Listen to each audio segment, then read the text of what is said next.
নর্ডেম college থেকে কয়জন chance পায় বলো তো? 1/3 চান্স পায়। কেন? কারণ এখানে আসলে পরিবেশটা ভালো, ওখানে ভালো স্টুডেন্ট আছে।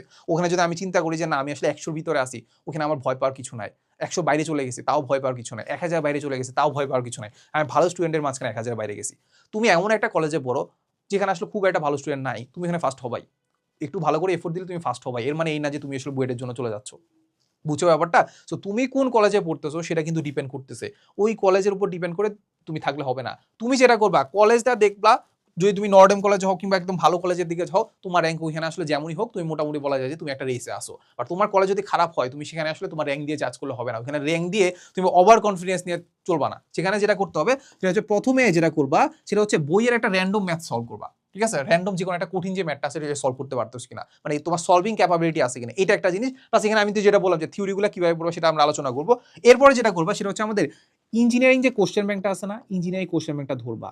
তুমি যে চ্যাপ্টারটা সবচেয়ে বেশি ভালো পারো, সবচেয়ে বেশি ভালো পড়ো, ওই কোশ্চেন ব্যাংকটা সলভ করার চেষ্টা করবা। ওই কোশ্চেন ব্যাংকের মানে ওই অধ্যায়টা সলভ করার চেষ্টা করো। ধরো পারতেছো না। একবার দেখো, একবার দেখে পরের বার সলভ করতে পারছো কিনা সেটা দেখো। যদি সলভ করতে পারো তাহলে তো ভালো, যদি সলভ না করতে পারো তাও ভালো। বাট তুমি এই প্রসেসটা, এই যে তুমি একবার সলভ করতে গেছো বাট পারতেছো না, পরে আবার সলভ করতে যাচ্ছো, এই প্রসেসটাতে তোমার আসলে একঘেয়েমি কিংবা এই প্রসেসটা তুমি আসলে বারবার রিপিট করতে পারতেছো কিনা সেটা হচ্ছে দেখার বিষয়। যদি রিপিট করতে পারো তাহলে ইনশাল্লাহ তুমি যত খারাপ স্টুডেন্টই হও না কেন বারবার প্র্যাকটিস করার মাধ্যমে তুমি ইনশাল্লাহ এই জিনিসটা কাঁপায় ফেলতে পারবা, মানে কভার আপ করে ফেলতে পারবা। ব্যাপারটা বুঝতে পারছো?